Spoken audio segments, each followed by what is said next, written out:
Kevin Gordon here from AutoSavant.com with your June 29th edition of the Afternoon Commute. Happy Monday to everybody. I'm going to start out by talking about some of the comments that have been piling up on the review that we did. It was really a first drive. So we were at a media event and got the chance to drive a Hyundai. If I say Hyundai again, I think everybody's head's going to explode. Hyundai's Genesis Coupe, the V6 version. And, there's become a pile of sort of infighting amongst the commenters, and it's actually all been pretty good about the competitors for the Genesis Coupe and, what sort of fits in its class. And a lot of it sort of comes down to whether or not the Mustang fits in or doesn't fit in. And, one of the people wrote the other day that it doesn't fit in because without an independent rear suspension, it can't qualify. So I actually wrote back to the person and said, well, what would be that test that you could see to prove what a solid rear axle can't do what an independent rear suspension could do? And of course, it sort of comes down to a, off-camber, bumpy corner and putting power down, so on and so forth. So we're going to see, we have a Mustang coming in 2 weeks, and we're going to see if we can sort of put that to the test and see how we do. It's an automatic, so it should make it even a bit more challenging. Anyway, what's my point of bringing all that up? It's the following. It's that in 2015, it's become sort of accepted by spy photos that have been out there and some rumors and everything else that in 2015, the Ford Mustang is going to have an independent rear suspension. And this goes into their larger thing of world car platforms and all that. Well, more recently, the rumor is that Lincoln is interested in building a upscale sedan based on that rear-wheel drive platform.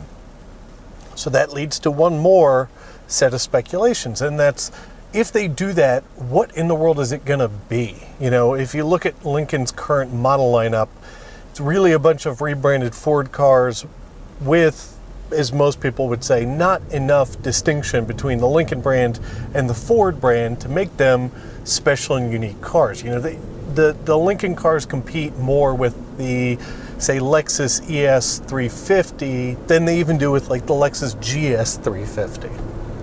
Well, here's the challenge, is most likely the Ford Mustang, the 2015 Ford Mustang, is actually going to shrink in size to make it a more friendly world platform car. And understand, all of this is just my speculation.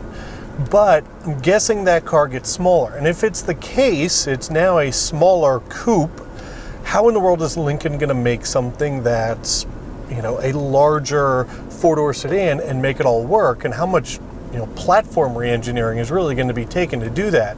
So that should be something really interesting to watch as we move into the future. And, I think this, more than anything, could be one of those things that's going to determine the longevity for Lincoln as a brand, and can they continue to evolve and make them standalone enough in a way that there's a reason to still sell Lincolns out there. Tomorrow we find out something actually it's not that exciting. Ford's going to release another trim level for the F-150. This one should be a full-out limited edition based on the teaser photo that's come out so far. So sliding in above the Platinum edition, the super dolled up, heated and cooled seats, nav, power running boards. Somehow they're going to actually, in theory, slot a model above that. So expect it to have all the bells and whistles. I'm guessing at least 22-inch wheels, all that kind of stuff. So when that comes out tomorrow, most likely we'll have the official pictures for you on tomorrow's Afternoon Commute. So look for that. Next up for today, the current generation Porsche 911, the 991 designation 911, already has quite a few submodel derivatives for it being only really a year into its production run. And recently it was announced that not so much a new submodel was coming, but a new option group for a set of submodels is on its way. So you confused? Good. Porsche's going to release a power adder kit, and I forget what it's called, so forgive me, for the Carrera S edition, which should take it from 400 to 430 horsepower. And to do that, it's got revised heads, updated ECU, coolers, I think exhaust. I mean, it's a pretty big stack of things. So that's going to be one option kit. There's also going to be an aero kit that goes along with that, but I believe is a separate option. Some pictures of the aero kit scrolling by now, and you know, the fact that if you buy the power line kit or whatever it's called, you get a special engine cover also is rolling by. Pricing hasn't been announced, but my guess is this is going to be enormously expensive. You know, Porsche, let me pick on them for a second. Even though I really do love 911s and, you know, can't really hate on them too much. Let's face it, they sell them, and the people who like their cars are willing to pay enormous money for their options. But how can we define enormous money for options? Well, if you go into Porsche's configurator and build a Carrera S right now, I think the most ridiculous options that I saw were for the following. If you want the trim panel around your air vents custom painted, it's $1,700 and some dollars. Well, if you also want the slot vents custom painted, it's another $1,700 and some dollars. So to give you an idea of how much an extra 30 horsepower is going to cost, I wouldn't expect it to be inexpensive. Next up for today, guess what spy photographers finally got pictures of? The interior of the 2013 Honda Accord. You know what the good news is? It looks like a manual option is still going to be available for the Accord going forward. So, because it got some feathers ruffled, if you really want to row your own gears in the future, cancel your order for the next generation of M5, wander on down to the Honda dealership. Also, they caught pictures of Pandora in the navigation system.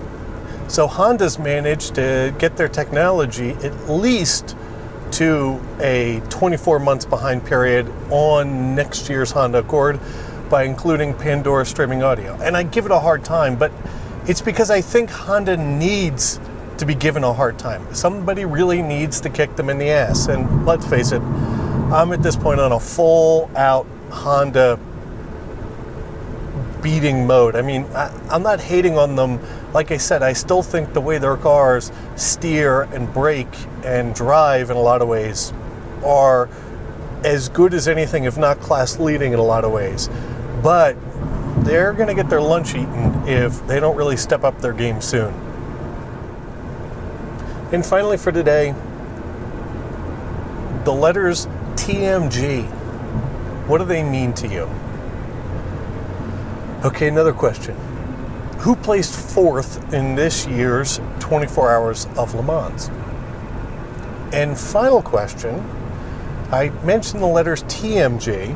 Do you know what AMG stands for in automotive relevance? Well, all those things go together. Toyota returned to the 24 Hours of Le Mans this year with hybrid cars.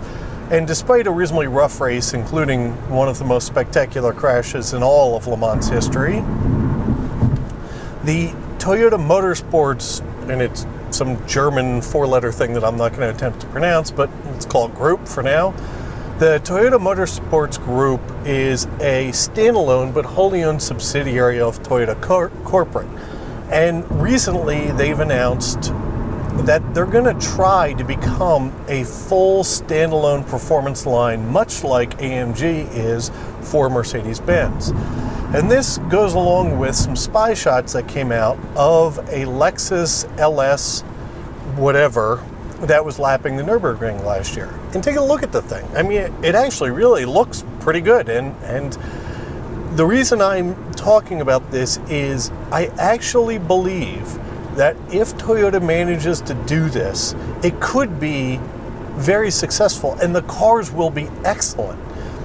Having the Lexus GS last week at least made me realize that there's something there. I mean, Lexus is doing a lot of things right, and a motorsports group from them really could come out with some very exciting product. You know, the ISF never really worked, and their new F line of stuff is cute, but it's not really performance oriented. But I think the time's right for them to sort of step up and go after the Germans head on with this whole thing.